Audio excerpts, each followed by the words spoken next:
অন্যদিকে যে খবরের দিকে নজর রাখবো, জাপানে ভয়াবহ ভূমিকম্প, মৃত ৩০।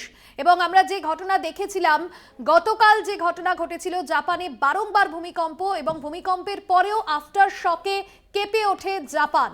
জাপানে ভয়াবহ ভূমিকম্প, মৃত্যু হয়েছে ৩০ জনের। রিক্টার স্কেলে কম্পনের মাত্রা ৭.৬ এবং এখনো পর্যন্ত ১৫৫ বার ভূমিকম্প অনুভূত হয়েছে। ভূমিকম্প ও সুনামির জেরে কার্যত লণ্ডভণ্ড পরিস্থিতি তৈরি হয়েছে জাপানে। ধ্বংসস্তূপের নিচে আটকে রয়েছে দেহ। ৩০ জনের মৃত্যু হয়েছে, তবে এই হতাহতের সংখ্যা আরও বাড়তে পারে, এমনটাই জাপানের প্রধানমন্ত্রী ফুমিও কিশিদা মনে করছেন। রিক্টার স্কেলে কম্পনের মাত্রা অনেকটাই রয়েছে। জাপানে ১৫৫ বার ভূমিকম্প অনুভূত হয়েছে।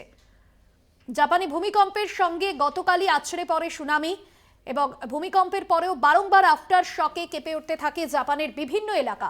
হতাহতের সংখ্যা আরও বাড়ার আশঙ্কা রয়েছে। জাপানে ভারতীয়দের জন্য হেল্পলাইন নম্বর চালু করা হয়েছে।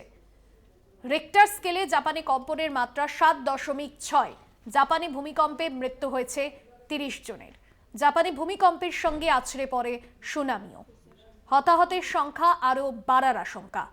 আপনাদের সামনে জাপানের ছবি তুলে ধরছি। কার্যত লণ্ডভণ্ড পরিস্থিতি তৈরি হয়েছে জাপানে এবং জাপানের যারা বাসিন্দারা রয়েছেন তাদের জীবনও যথেষ্টই ঝুঁকির মুখে, কারণ ১৫৫ বার কম্পন অনুভূত হয়েছে।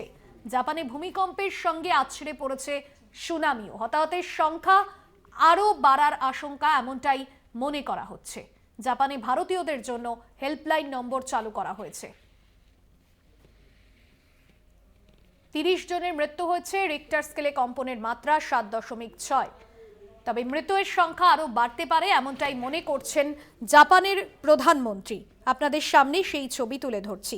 কার্যত লণ্ডভণ্ড পরিস্থিতি জাপানে।